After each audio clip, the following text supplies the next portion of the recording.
Okay, let's make a start. Welcome everybody, and thank you for joining today's session, Driving Diversity, Equity and Inclusion to Shape the Future of Publication Ethics.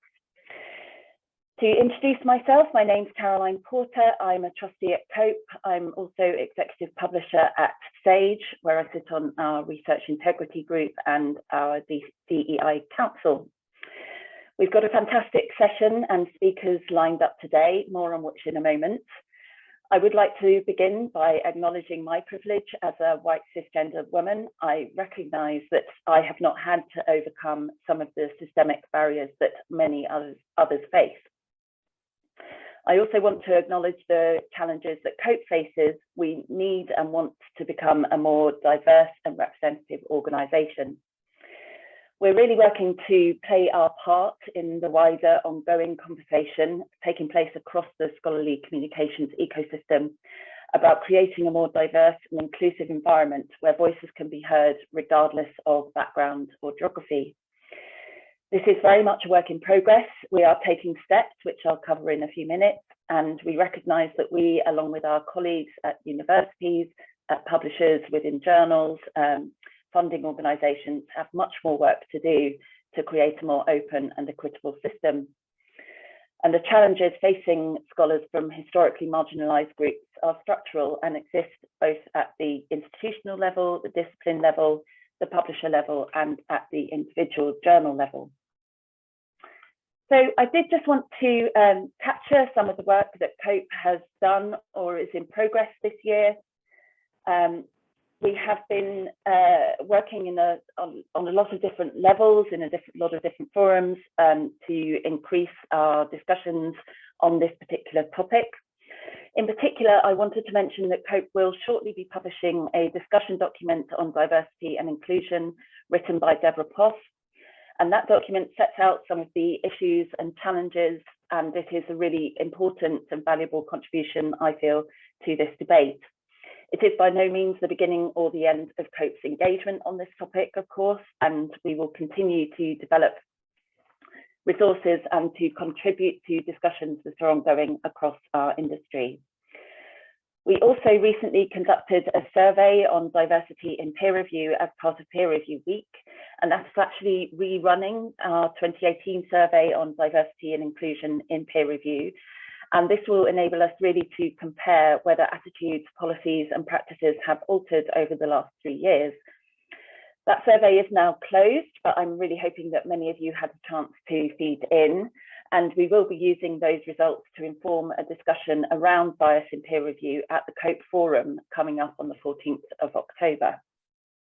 The themes we're covering today were selected by COPE members in response to a survey asking what topics they would like us to cover. So these 3 talks give some really great insights and practical advice on collecting diversity data, creating diverse and representative editorial boards, and managing allegations of discriminatory behaviour. It's important to say, I think, that embedding DEI in the culture of any organisation, whether that's a publisher, an editorial board, or a member organisation such as COPE, requires commitment to the ethics of diversity from a policy to a practice perspective, to decision-making, team building, hearing and advancing different voices, and so on. And I think it has to be something that is incorporated into the culture of any organisation at all levels. I'm really delighted to introduce our guest speakers today. Holly Faulk Krasinski will be talking to us about collecting diversity data. Holly is Vice President for Research Intelligence with the Global Strategic Networks team at Elsevier. Her key role is giving voice to research and library leaders at universities, funders and science policy organisations to help Elsevier deliver the most impactful research information solutions to support research globally. She has been co-chair of the Gender Equity Task Force since its inception 6 years ago. Holly has been leading Elsevier's efforts to define and consistently collect gender identity and race and ethnicity data across platforms for actionable insights to advance diversity and inclusion and overcome bias and discrimination. James Kagera will be sharing his experiences of creating a diverse editorial board. James is the editor-in-chief of the Annals of African Surgery. He is a joint replacement orthopaedic surgeon with extensive training in Kenya, Uganda, India, and the US. His research interests include surgical anatomy, trauma, and arthroplasty. He has previously served as the president of the Kenyan Orthopaedic Association and is a member of numerous regional and international orthopaedic societies. As editor-in-chief, he has overseen the rapid growth of the journal, allowing it to claim its rightful role as the premier surgical read in the continent. Ramsey Townsend will share his insights on handling allegations of discriminatory behaviour. He has dedicated 15 years in service of AGU's publishing division. He has been a steadfast leader in providing oversight to allegations of misconduct and ethical considerations. Randy sits on the board for the Society of Scholarly Publishing, the advisory board for the AM&P Networks Association Council, is the chair for CSE's webinar subcommittee, and is also on IFMTE's programming committee. Randy is the inaugural editor-in-chief for the Journal of Ethics in Publishing and an associate professor of the Master of Professional Studies in Publishing program at George Washington University. So I'm really excited to welcome these three panelists. I'm so grateful to the three of you for joining us today. A reminder to our audience, please post your questions in the Q&A. And now I will hand over to Holly. Thank you very much.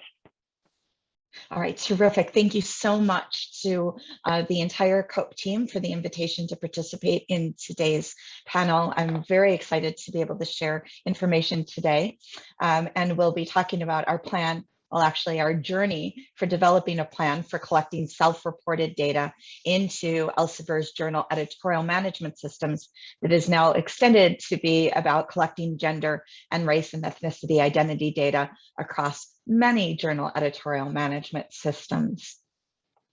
From our perspective at Elsevier, and I think many others, is that in order to be able to action accelerated change, you must have data to be able to do that.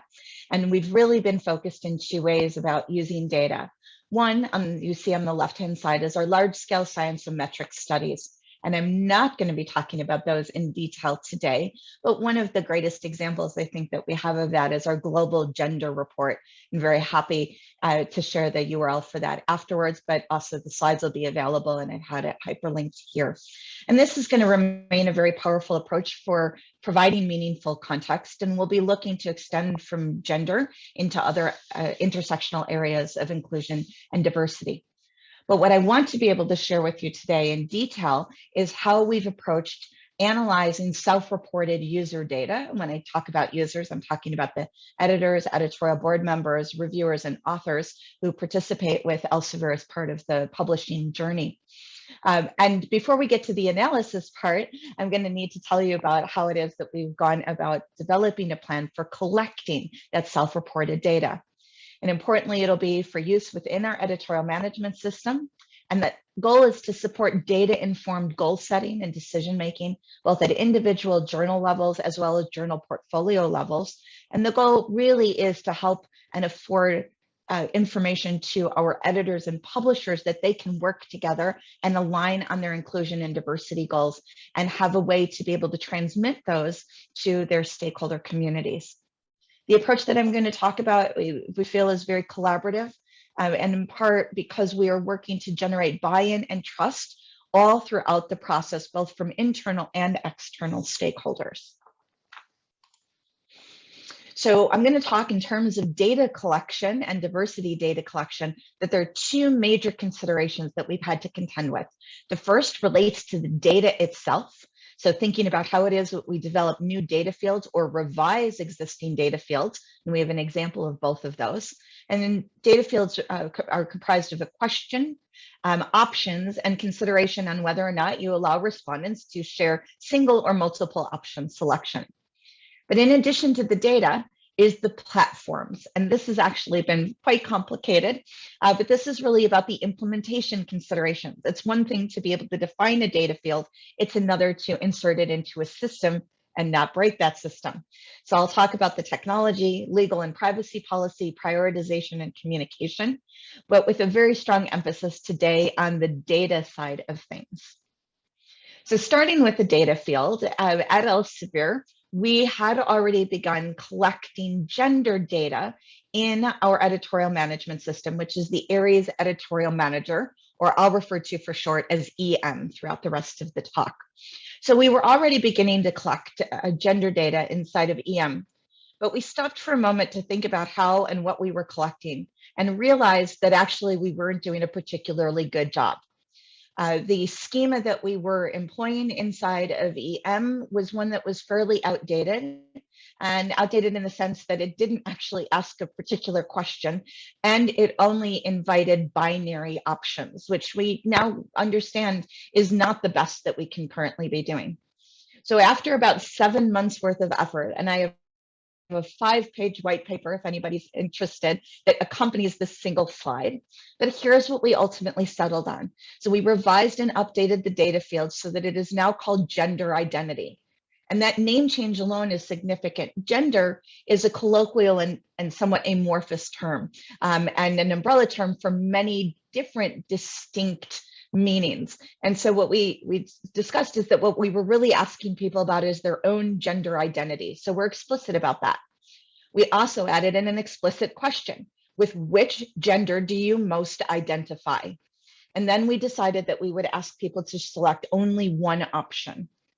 And we expanded the options to include terms that directly relate to gender identity, woman and man, as opposed to sex and biological orientations or sex assigned at birth, female and male. In addition, moving beyond the binary, we needed to include additional options so that more people would feel comfortable providing this information and not choosing the final option, which is prefer not to disclose. Now, this is where we spent most of our time in thinking about it. We settled on non-binary or gender diverse.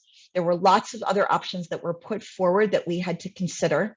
Most importantly, what we decided is that we needed to never use a term other. Other is very exclusionary and doesn't really allow for people to self-identify. Nobody refers to themselves as other. So non-binary and gender diverse, we settled on because of the universality of those terms and the application to the broadest possible audience. In addition, we added information so that the respondents and the participants inside of EM were going to be able to understand why it is we were collecting this data, how we plan to use it, and a direct link to our privacy policy. Now, just a quick footnote here, across some of our journals, we have professional editorial staff, which means that they are employees of Elsevier. And actually, we can't use EM to collect gender identity or race and ethnicity identity data from these individuals. So we are currently working in the process for how to go about appropriately collecting information from those individuals. Now, in addition to settling on the data field, which took us 7 months, as I've already explained, we had to contend with issues related to the platform. So these, again, are 3 areas: technology, legal and privacy policy, prioritization of stakeholders, and the communication. On the technology front, this is focused on Aries Editorial Manager, but we also have an internal editorial tracking system, essentially a shadow system, if you will. And in both cases, these are legacy systems, right? We weren't starting from scratch. And importantly, when you introduce a new data field or update one, you need to ensure that you don't break the entire system. Then we needed to think about interoperability and consistency between the multiple systems, things like single sign-on development and the ability to merge or deduplicate information that's being collected from multiple sources for the same individual. And then some other elements such as data standards, the ability to include open-ended options, which, for example, in EM is not possible. And then very importantly, because we're talking about collecting data in not an anonymous way, that it will be for editors, reviewers, and authors. And we need to ensure appropriate access controls, as well as things such as long-term data storage and security. And then we needed to factor it all into the platform development roadmap, planning and timing. And wouldn't you know it, our EM colleagues already had lots of development things in the pipeline already. On the legal and privacy, thankfully, these things are quite straightforward, but it did mean that we've been consulting with our GDPR point person, our legal and our human resources teams, so that we can comply with GDPR, CCPA, and other data privacy policies. Data retention policies had to be put in place that hadn't existed before. And as I've already noted, about our external stakeholders and those people who are designated Elsevier employees. Also, a prioritization. At Elsevier, EM covers over 2,000 journals in our portfolio. So are we going to launch this across all of the portfolios and the journals, or in a phased? And we've settled on the second. And then, as we've just been discussing, and especially with the Joint Commitment Group, which I'll talk about in a few moments, robust and transparent communication are really going to be key. Now, we've already begun launching this for some of our journals in the Lancet portfolio, and you can see some responses that we've already received. And I thought that this best encompasses what we were aiming to do.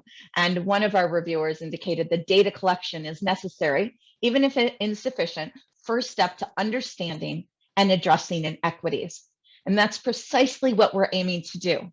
I won't have sufficient time today to be able to share with you all of the ways that we're addressing inequities. That will in part be covered by my co-panelists today. But please know that this is our goal, and these are the things that we're working on in addition. And we're really pleased to see that the community that we're working with already sees that this is a positive step forward. Now, I've shared with you about gender, but the discussion quickly evolved to extending to race and ethnicity identity data collection as well. But this is a far more complex problem than for gender identity, in part for a number of reasons. There is a lack of universality for global application of race and ethnicity identity. That race and ethnicity schema tend to vary considerably, especially in what is considered race versus what is considered ethnicity. And by and large, what we see is that there is a linkage to nationally focused Census Bureau categories for race and ethnicity. And if you simply even take the US compared to the UK, which are not particularly different countries, you'll see that there's considerable difference in terms of the schema related to race and ethnicity. Also, whereas in gender, we identified that we had a preferred single option as the answer, that simply doesn't work for race and ethnicity. We have to be able to allow for multiple options. Then similarly to gender identity, there are legal and policy considerations. And then 2 more points. What we've been seeing is that there's greater sensitivity to this demographic data compared with gender identity. And the more questions you ask of a personal nature, more personal demographic information you ask of individuals, the increase in hesitancy they have for answering any questions related to demographic data. And that, of course, would defeat the whole purpose. If people become hesitant and don't answer any of the questions, then we'll be unable to collect any of the data. Thankfully, we are not in this alone, because when we were, this seemed like an insurmountable challenge. But I'm delighted to be able to share here today that we are involved in collective action towards developing a global race and ethnicity schema. And very importantly, we are working in very close collaboration with about 44 other publishers that are part of the Joint Commitment Group. Joint Commitment for Action and Inclusion and Diversity in Publishing is the long name. And this is a group that was convened and is led by the Royal Society of Chemistry. In addition, well, because we are STM publishers, we drew on the published literature. And there's actually quite a bit in the sociological sciences and in demography research. We also decided that we needed to extend beyond our own understanding of the topic, and we have secured the partnership of an external subject matter expert, Professor Ann Morning at New York University. We also collected information and input from our external inclusion and diversity board, internal and external input, and engaged in global testing. This whole process has been iterative and is taking longer than I'd like for it to, but we're also learning quite a bit along the way, and importantly, generating the buy-in and trust throughout this process. Now, importantly, I also want to note here that our CEO, Kamsal Bayazid, indicated to us that she is not interested in having elements of diversity, inclusion, and equity be something that we identify as a competitive advantage for Elsevier, but rather that we work collaboratively with other publishers to extend our goals and catalyze change across the entire industry and the research communities that we serve. And so everything that we are learning, we are sharing with all editorial management platforms. So that is Aries Editorial Manager and all of the clients using EM, as well as, for example, what would be considered perhaps EM's competitor, Clarivate ScholarOne, and other platforms as well. Importantly, as we've been working our way through all of this, is having a set of guiding principles focused on the practicality of things. And that is just letting all of you know that we're thinking about aggregation and number of options we provide so that it matches our goals in terms of diversity on editorial boards. And thinking all along the way about legitimate interest, because that's an essential requirement of GDPR. So importantly, we're not aiming to devise a single objective or prescriptive truth about researchers' race and ethnicity, but rather a set of options that resonate with the stakeholders and that they feel comfortable with, such that they share and report their data. Now, don't worry about reading over all of the details. I'll make the slides available for everybody afterwards so that you can hone in and read through every option. But know what we've settled on is a 2-question race and ethnicity schema. And we've sent this recently out for testing with a global community of researchers. So we sent a survey out to 100,000 different researchers. And what you see is that the 2 questions, first is around geographic-based ethnic origins, and we've allowed for multiple options. And also the second question related to race and allowing for multiple options. Now, in the survey that we did allow and were able to enable open-ended write-in answers. And so we have data related to that. Now, this is still a draft schema. I want to emphasize this. This is not the final race and ethnicity schema that we'll settle on and work with the Joint Commitment Group on finalizing. But we are about 3/4, maybe 4/5 of the way done with this process. So we're getting near the end now. In addition to the survey asking people to self-identify their ethnic origins and race, we also asked questions about representation and comfort. So we asked, given the schema and the options that you were presented, how well represented did you feel with regards to both ethnic origins and race? And then, because we're not going to be asking for this information in an anonymous way, but rather in a way linked to individuals and their profiles within the EM and other journal editorial manager platforms, we asked about the respondents' level of comfort with providing this information in 3 different roles. That is, when they are serving as an author, submitting articles, when they're serving as an editor, or when they're serving as a reviewer on the journal. These survey results have just come in a week ago, so I'm really pleased to be able to share them for the first time in a public forum. We actually have 25 slides worth of data, which I'm also happy to share and discuss with anybody in another forum. But the high-level survey results I've listed here. What we discovered is that the percentage of respondents that were selecting prefer not to disclose was almost double for race compared to ethnic origins, and compared with gender. What this says that in fact, race tends to be the most sensitive of the demographic questions that are asked, and ethnic origins and gender come in at about the same place.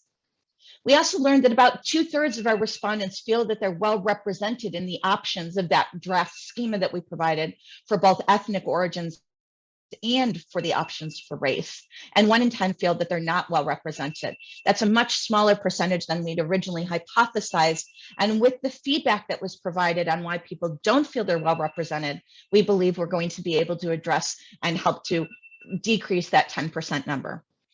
And then in terms of moving to a non-anonymous point of sharing information, around half of the respondents were comfortable indicating ethnic origins and race.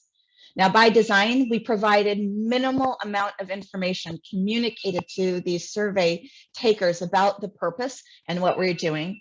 We will develop a far more robust and comprehensive communication plan in an effort to move the bottom half, those who don't feel comfortable, moving them towards comfort and sharing this information in situ. Finally, I just want to say that this has been an extremely large initiative here at Elsevier, and so this gives you an idea of the vast number of people who have been involved. And then, of course, all of our colleagues at the Joint Commitment Group and the other 44 publishers who are participating in that process. So with that, I want to say thank you and ask if everybody please hold their questions until the end. I'm going to turn things over to James now. Good afternoon, good morning, wherever you're tuning in from. Thanks, Holly, for such a brilliant presentation. I'm glad to know that you guys have started collecting data on gender, and that is something we've been thinking ourselves. So as Holly said, my name is James. I'm the editor-in-chief of the Annals of African Surgery. The Annals of African Surgery is a quarterly publication that publishes all aspects of surgery. It's been around since 2007, actually, not 2017, and is published by the Surgical Society of Kenya. We have also, in the last 4 years or so, joined the AJPP, which is a collaboration between certain northern journals, including the Lancet, New England Journal of Medicine, and African journals to try and improve the quality of publication in the continent. As you may be aware, there are challenges that are global, but there are some that are unique to the African continent. And when it comes to surgery and surgical publishing, there are certain unique challenges in Africa. One is the relatively fewer number of surgeons per capita when you compare this with other continents. And then the very strong male dominance of the surgeons. And coupled with this is the fact that more than half of the surgeons are above the age of 60. Another bigger challenge with the African continent is the numerous languages and cultures that are found across the continent. What you're seeing to your right-hand side is the indigenous languages that existed before the colonial period, and you can see there's quite a number. My country alone, Kenya, has got about 43. So that gives you an idea of how complex it is to include everybody. What you're seeing on your left-hand side is the effect of colonialism, and you can basically divide the continent into those that speak English in red, and those that speak French in blue, and then there's a few elements of Portuguese, and of course, north of the Sahara or within the Sahara is a heavy Arabic influence. The editors at my journal are about 20% female, which is slightly better than the average expected given the number of female surgeons in the continent. About 13% of them are trainees, and I'll explain to you why we try to do this. And then the age is pretty young. You can see about half of them are within 5 years of qualification. We have tried to have as many as 11 countries represented, and within the African continent, we have about 6. Why would you want your editorial boards to be diverse?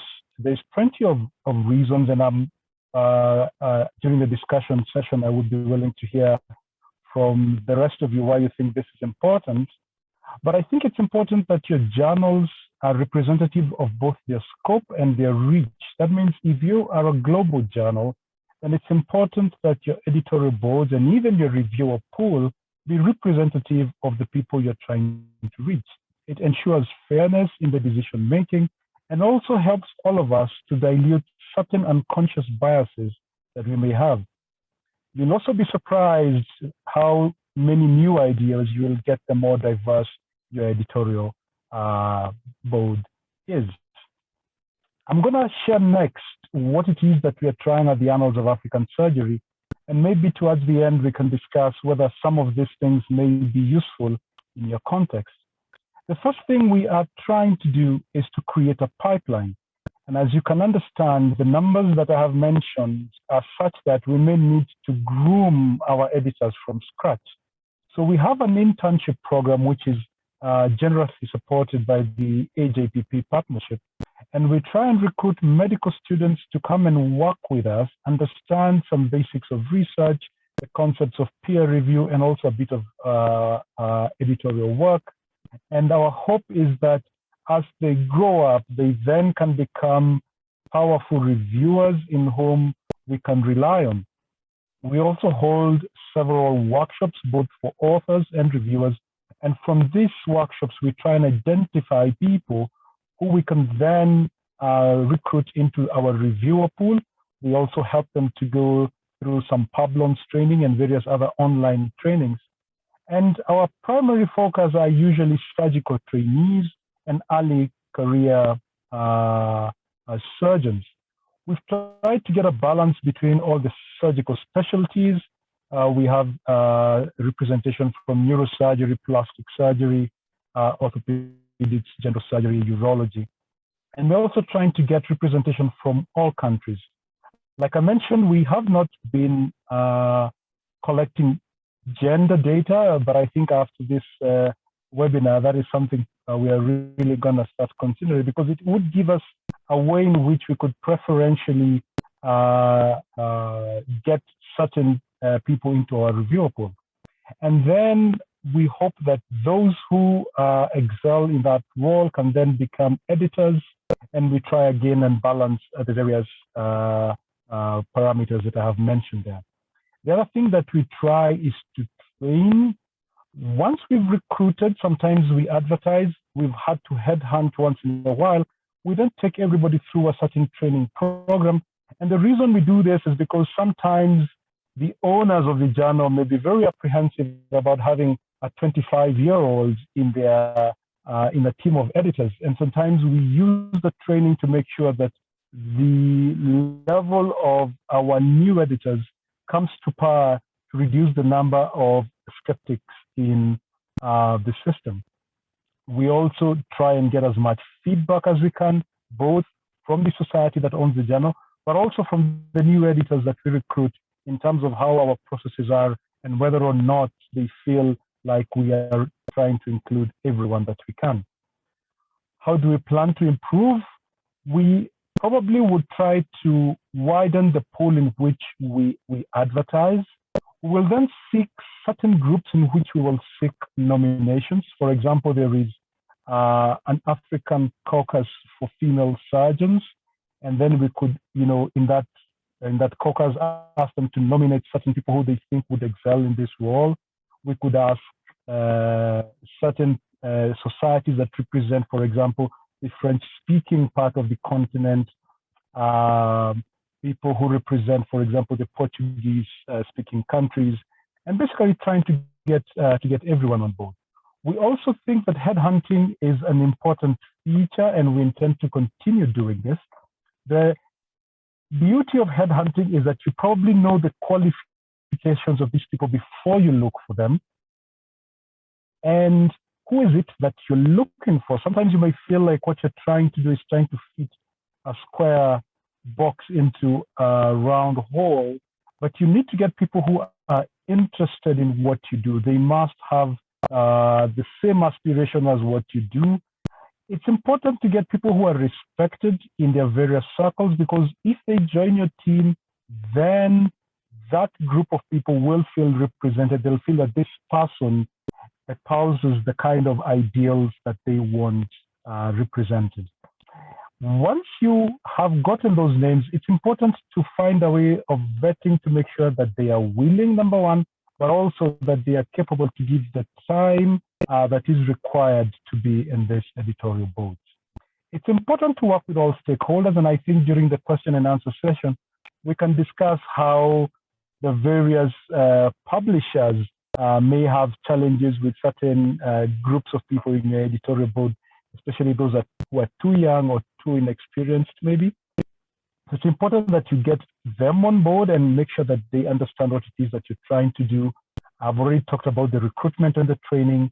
It's important to support the early career and trainee people that you may have in your editorial boards, because this is something they may not have done, and they're also trying to juggle very many other things, trying to finish their surgical training, etc. And hence it's important to also ensure that there is a good workload balance so that the members of the editorial team do not feel overburdened. Different journals do different things with their editorial boards. For example, you may require them to review papers. You may require them to author editorials. You may also require them to source for papers. So having a balance on what you expect them to do and not overburdening one group is important. We've also found that it might be important to measure the impact. So once you recruit somebody, say from a different country from where your country is, it might be important to look at your metrics. Are your submissions from that country increasing? Is the readership from that particular country increasing? Are you able to find out what kind of an impact this has had? You may also find the impact being a bit informal when someone sends you an email and says, yeah, thanks for having a neurosurgeon on the team, or thanks for having somebody from a Portuguese-speaking country on the team. It does help to measure your impact. And continuously strive to improve. I want to end there, and I want to hand over to Randy, who will take us through the next section. Thank you, James. As mentioned, Ramsey Townsend, Director of Publishing Operations at AGU. Please post your questions in the Q&A. We're going to get right into it. So we're often at odds with the realities of who we are in comparison with who we want to be. Sometimes it's who we believe we are and how we see ourselves. I've been known, personally, I've been known to overdress, has been said before, that I'm wearing suits and ties to events that don't warrant a suit and tie. But it's an echo from a previous career that I had, and I've just never put it down. It makes me feel good to at least think that I look good. But along with this, I have this habit that anytime I walk past a mirror, I pause for a second and I straighten my tie, whether it's crooked or not. I always feel like it could be straighter. So I'm proud of AGU for many reasons, but it's not perfect. Taking a hard look at ourselves, it leads to a degree of honesty and self-reflection. The Earth and Space Sciences are one of the least diverse sciences in the world today. This means that the global community of geoscientists are not reflective of the world we live in. This understanding introduces a level of humility. With this humility, we begin having conversations and expanding representation and welcoming new voices to engage in our activities. The sincere commitment to diversity, equity, and inclusion reflects our authentic selves, which we own very much. That commitment helps establish credibility, enabling us to collaborate, partner, and learn from and inspire others who share similar values. Holly mentioned the joint commitments, and AGU is also involved in that as an example. But this fuels our credibility to speak candidly on these topics in our honest, authentic voices, and we are accountable for our own journey. This reflects AGU's global membership, in large part US and European-based organization. Like many other societies and society publishers, we're experiencing a large surge in attention from China, but also growth in South America and increased participation in countries throughout the motherland of Africa. We're a community of more than 130,000 science-interested individuals. Our annual meeting last year had well over 25,000 attendees. We have 22 peer-reviewed journals spanning across the various geosciences and also a robust book program. In 2020, we had more than 51,000 authors and more than 700 editorial board members. All of that has grown in 2021.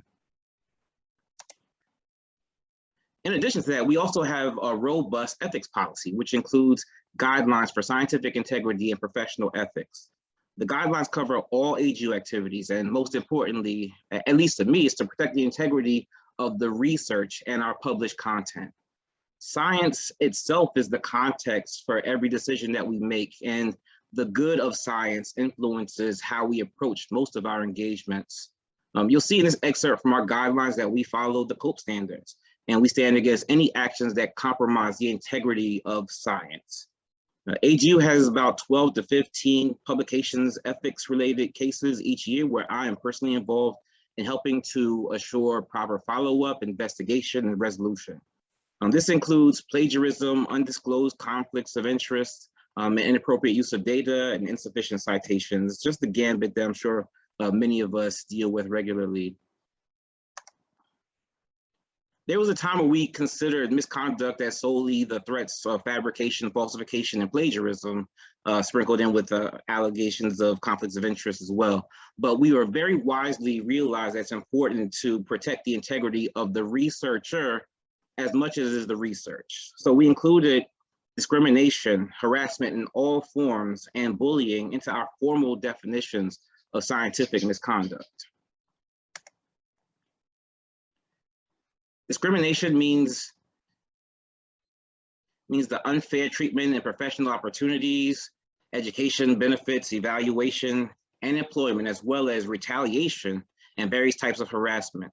Discriminatory practices can be explicit or implicit, intentional or unconscious. I think it's really important that I really give that firm definition, because discrimination could mean anything to anybody, and this is how we apply it at AGU. Our ethics policy includes non-ethical obligations of editors of scientific journals. These 5 demonstrate where discrimination can play out in our publishing operations. Referring back to that mirror slide, the truth is that our flaws include biases, perpetuate stereotypes, and insensitivity. Not all of us and not all of those flaws, but sometimes we allow an off-color joke to slide through, or we fail to miss an opportunity to defend a colleague against a microaggression. Sometimes we fail to apologize for our own flaws against somebody that we've made feel small or insignificant or othered. In preparing this presentation, I came across this brilliant, I think it's brilliant, musing by Peter Thrower, published in 2012, called the 8 Reasons I Reject Your Article. Many of these are, I think, par for the course. Failing the QC, being out of scope, weak analysis, or inconclusive. Those are the most common ones that I see on a regular basis, but I like to draw your attention to number 8 because I actually love number 8. It's boring is the reason why someone's paper is rejected. I thought that was really interesting. But what if there's another reason why a paper is being rejected? What if it's not one of those things? What if there's a competitive nature to the research and you in a position of authority as an editor or a reviewer refuse to let my results published first? What if I didn't do a great job with the English because it's my second language? Or what if it's because I'm a woman? We have a fair number of authors that submit papers that are very low quality or low impact and get desk rejected. Some believe that the decision to reject was wrong and they send a message to the editor asking to reconsider. In those instances, the editor would usually take another look, but rarely do the decisions get changed or they altered. Sometime last year, we responded to one of those scenarios where an author was disputing the decision to reject, and we realized that we didn't have a formal policy to point authors to when they wanted to dispute a decision. So we put together a small team and we consulted with our publications committee and our editors-in-chiefs to develop a formal appeals process. There were a couple of things that we realized we really needed to solve. First, when an author was unhappy, they emailed everybody, and I really mean everybody with an email address they could find, from the CEO, executive director, to the president. Anybody got an email and heard about their complaint. The way we handled these concerns was honestly pretty dismissive. We didn't give much context around our responses, and if somebody asked us where they could read about the process and understand what to expect, we had nothing to point them to. So we needed to funnel the communication to the authors, really validate their concerns, whether worthwhile or wacky, and provide transparency around the process. So early this year, the appeals process was approved through the collaborative effort, and after several iterations, just getting the wording, what we think was just right, maybe it was close. The workflow explains how different roles may be involved in the process, depending on exactly what's being appealed. If it's a desk reject, it may just involve the editor-in-chief, VP of Pugs, myself, and a journal manager. But we may pull representatives from the publications committee or editorial board members if necessary. And we've been able to test this out a few times this year already, and we've already had opportunities to tweak the process and make some improvements. There are instances, just for the record, that an appeal may not go forward. If the paper is out of scope or there's a failure to comply with our policies, they're perhaps the most common reasons why an appeal may not go forward. Coming back full circle to authenticity, AGU is still a work in progress. Our authors vastly outnumber our reviewers, and there are many opportunities to make the wrong call. We have a clear imbalance of diverse participation and representation, and every person involved in the peer review has blind spots that at times we miss. So I'm going to continue to straighten my tie, and I'm confident that AGU will continue to do the same. I'm happy to share more about the appeals process, and I can send a link to it online along with one of the forms that we use to capture the appeals information. But please post your questions in the Q&A, and thank you for your time. Thank you, and thank you to all our speakers for some incredibly insightful presentations. I found those all fascinating. Thank you so much. I'd like to invite our panel members to put their video on. If you have a question, please do put it into the Q&A. Also, I'd encourage you to look at the questions that are in there already and upvote any that you are particularly keen to see addressed. So we've got a bit of time now to engage with the questions that are in the conversation. And so I will jump in and go to Elena, who has asked, and I think this was primarily for Holly, how is the feedback from individuals who don't necessarily feel well represented and those who don't feel comfortable sharing their data used to improve the survey? Are more options added to improve inclusivity and ensure better representation? Also, what is the approximate or predicted turnaround time between receiving feedback and addressing the points raised? Right, so thanks, it's a great question. So we've just received the survey results about 1 week ago. This is the first time I've had an opportunity to present them publicly. They've also been shared with the Joint Commitment Group. So I'm awaiting any additional feedback that comes from the Joint Commitment Group members. And then the feedback that we received, I didn't have a chance to show that all to you. We do have where individuals identified other options that they wish they would have been included or provided more information about why they didn't feel comfortable. And what we think is that the revised schema is going to include some additional options, some rewriting of the way that options were presented in that schema. And then unfortunately we'll not be able to include an open-ended question once it goes on to the EM or the Scholar One platforms, as those platforms don't. But we'll periodically check back in, and we plan to use this as part of ongoing surveys going forward. That is, when we conduct any surveys at Elsevier and Market Intelligence realm, we've been having a gender identity question. We'll then introduce the race and ethnicity questions into our standard survey as part of the demographics, and we'll continually look to the information provided in that form to see if we need to update. In terms of timing, currently this information, along with lots of other components, were shared back with our external subject matter expert, Dr. Morning, last week.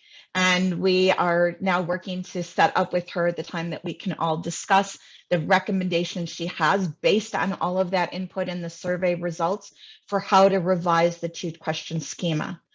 After that, the 2-question schema will go back to the full Joint Commitment Group, specifically our data question subgroup, and the group will make a determination as to whether or not we want to put it forward to the complete Joint Commitment Group to be the recommended schema that is endorsed by the members of the Joint Commitment Group. I'd love to tell you that I think we could get this done by the end of the year, but that might be an optimistic goal, but that currently is our goal. So that's what we're planning. Then comes the ability to be able to implement it in systems. This is going to take a little bit longer to get these data questions into Editorial Manager. We will launch them first, an Editorial Manager implementation for Elsevier's journals, mostly so that we can fix anything that goes wrong with our own journals, and then it will be extended and rolled out to other journals and publishers who are clients of Editorial Manager. Simultaneously, we've already, thank goodness, through the Joint Commitment Group, been able to connect with the Clarivate Scholar One team, and our platform architecture teams have been talking with one another. So it's my understanding that Clarivate Scholar One will look to adopt in parallel the same approaches that we're taking for Editorial Manager. But I don't at this time have a timeline for Scholar One. So I also don't have a fixed timeline, but we're looking for the first half of 2022 to be able to enable these data questions inside of EM. But check back with me. Feel free to ask me again at the end of the year, anybody, and I'll be able to give you a revised timeline. Thanks, Holly. Continuing on the data theme, we have a question: what does ethnicity indicate?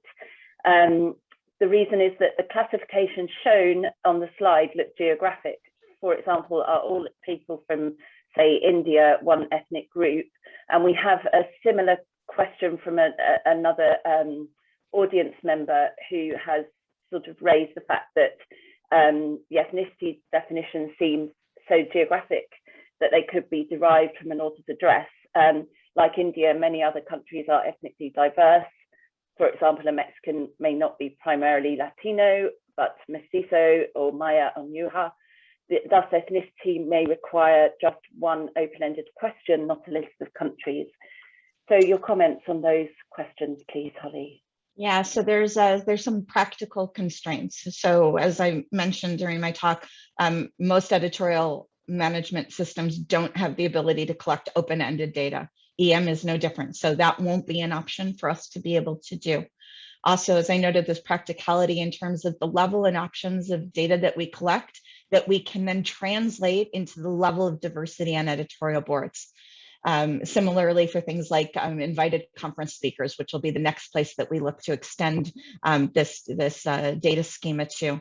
The fact is that we don't have 100 people editorial boards to have that much diversity. We're going to have to think in diversity in terms of overlap. So it is not perfect, and we're not looking to define anybody, right? So it's not an objective definition. It's to help us gain a greater global definition. And based on work from Dr. Morning, we approached it using two questions: is that we would in fact use a geographic-based ethnic origins question and race. Now that is combined because we of course do collect information on where people currently reside. That comes along with when they tell us what institution they're at. And so that will be a third component. That third component is not considered personal demographic information. And it can be that, in fact, someone's ethnic origins have a different geographic origin than where they currently reside. And that's actually what we're aiming to get at. Again, it's not perfect, but we think that the combined geographic-based ethnic origins, along with race, will help us understand and evaluate where the diversity of our boards currently sits, and that of our reviewer and author pools, and help us make informed decisions about the changes that we'd like to make and set those goals. And then we'll revisit the schema. This will not be set in stone for always. We will periodically revisit it, just as we plan to do for gender identity. Thanks very much. Okay, we have a question both for James and Randy. Thanks for sharing the initiatives at your journal. Some great advice here. What are your thoughts on how influential open peer review practices could be, where signed reports are published alongside the article, in ensuring, there is transparency regarding specialty and DEI measures in the peer review process? So may I invite James to respond first, and then Randy, please. Thanks for the question. The journal that I am part of, the Annals of African Surgery, we do not use an open peer review process. What we have is a double-blind peer review process. I see the advantages in an open method of how science is disseminated in terms of making sure the information is available, for example, in preprints before it actually gets peer reviewed, and then also getting the peer review comments being part of the information that the authors will see. I think every editor and every publisher would need to weigh the pros and cons. There is a big movement to that direction. We haven't gotten there yet, but maybe we will get there soon. Yeah, and I'd just like to, again, thank you for the question. I think that there's a lot of opportunity to explore different peer review models. We've been so focused on single anonymous or double anonymous. I think there's advantages to both. But there, I think transparent peer review is also an option that should be experimented with, once again, with pros and cons. If everybody knows everybody's identity, then somebody more junior may not feel as though they can fully be critical of somebody more senior.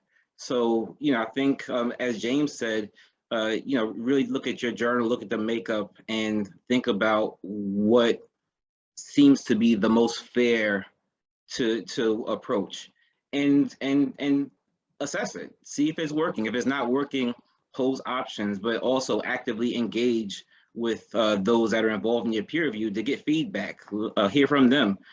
Don't necessarily dictate what they're going to do, but make it a collaborative discussion and figure out what works best. Thanks very much to both of you. Ramsey, how do you engage external editors as opposed to staff in addressing allegations of discriminatory behaviour, also in developing the ethical obligations of editors? Yeah, so this is a great question because it always brings to mind a particular paper.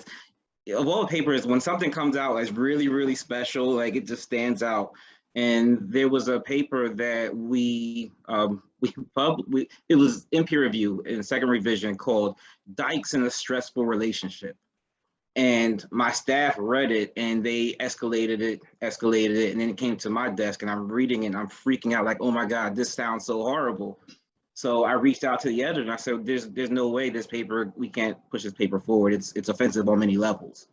And she didn't understand what I was talking about. She was looking at it from a purely scientific perspective. And she said, no, the science is right. This makes perfect sense. This title works. So I had to say it back to her a few times for her to understand how it could sound offensive. And once it clicked, and literally, several times I had to say it back. And once it clicked, you could see her eyes open up. It was a blind spot for her because she was looking at it from a very, I don't say narrow focus, but she wasn't thinking of a broader context of it. And that example, first it demonstrates that in the pipeline, there's so many opportunities to stop something horrible from making it to publication. So shout out to everybody in the process. But secondly, it's these conversations that you have to have on a regular basis. When you see something, don't just give an answer, like walk them through what's wrong with it. Help them understand their blind spots, help them understand the flaws that may exist in the system, because next time you may not be available and they can pick it up themselves. So regular investigations, I share scenarios without being granular to all the different editors and say, this is in our journals right now. And I give them the examples. And sometimes I change the names. Sometimes the names are Mickey Mouse and Donald Duck, but just for confidentiality's sake. But I need them to understand that these instances reveal themselves in unusual ways, in the ways that we're not familiar with addressing. So the more I have these conversations, hopefully it trains them to also identify. Absolutely, and I think that's really well said, in that I think this has to be an open and ongoing conversation. And none of us is perfect, as you were saying so powerfully in your talk. We all have our blind spots, and by having these open conversations, and you know, we're going to make mistakes along the way, actually, but being open and learning from those mistakes, I think, is so important. Thank you for that. Moving on to another question, which James and Holly, it would be great to get both of your comments on this one. I have an editor-in-chief who wants to create a more diverse editorial board. Without demographic data on hand, how do you go about doing this? James, did you want to come in on that first? Thanks for the question. I think that's it's a dilemma that faces many EICs. I think what I would say is we all have different data sets in our manuscript submission systems. So for example, at my journal, I do not have the gender of the authors. I do not have the age of the authors. I may not even have the specialty of the authors. However, when it comes to the reviewers, they are required to indicate what kind of specialty they're in, what their interests are. So I have their data, so I can tell this person is a urologist, for example, and he likes to write about a certain aspect of urology. So I think the first step is to use the data you have. It may not be perfect, but there is some data that you have, and it will be useful in terms of the different aspects of diversity that you're looking at. I think the next step, which may make your inbox a little bit more full than you want it to be, is to advertise.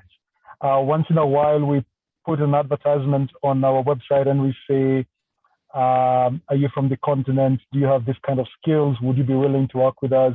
Please drop me an email with your CV and I'll get back to you.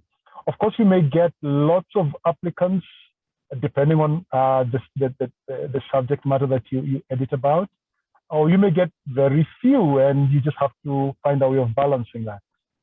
I think what I have tried in the past, the last two that I'm going to mention, are the ones that I think have worked best in terms of the quality of people that you get. One is to ask for nominations. So for example, if you're in chemistry and there's a society, either a national one or a regional one or an international one, just sending an email to the secretary or the president of that association, ask them, this is what we do, this is what we publish, this is our audience. Do you have people in your team who you think might be useful additions to our editorial board? If you work for a publishing group, they may also be able to give you people who they've worked for probably in other journals. Do not be shy to ask for people to nominate other people. Of course, you tell them that there is a vetting process and there are no guarantees in this, but do not be shy to ask for them. You might be surprised what you get. And then I think the last one, which is a little bit difficult, is headhunting. And this sometimes calling in favors. So there's a lady who made a very nice presentation at an international conference. And I walked up to her and I said, hey, I know you're not from the African continent, but do you think because of your viewpoints on urology, would you want to be on my board? They may say no, they may say yes. They may say, I don't have the time, and you may need to woo them a little bit. But I think asking for nominations and headhunting, for me, I think are the ones that bring you the higher quality members to the board. Thanks. Over to you, Holly. Sure. Thanks, James. So then building on what James shared is yes to everything he's indicated, is it starting with an explicit note that diversity is an important part of editorial boards because it helps to ensure that the largest number of people are participating in the greatest way possible and that results from research have the broadest application. So I think if we start by that, just make that statement explicit and that publishers share that with their editors-in-chief, and then as part of existing editorial board meetings, that all of a sudden raises a level of awareness that perhaps wasn't there. Like in this group of panelists, we think about these issues of diversity, inclusion, and equity all the time, but others don't. And so just making this goal explicit can help to change things.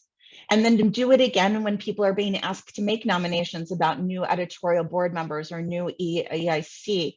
And that even after people put forward the names, go back to everybody and say, are there any additional candidates that you'd like to put forward that you hadn't thought of in the first round, especially individuals who may be from groups that are underrepresented in this field? And then this way, you're also inviting everybody to help editorial boards serve as an agent of change in their field and really attributing them to that editorial board a leadership role. And that's really very motivating. And then I would say the last thing that we've just started to do, and because James brought about age, is that we recognize that it is not necessary that you be a full professor for the last 25 years before you can be invited to serve as an editorial board.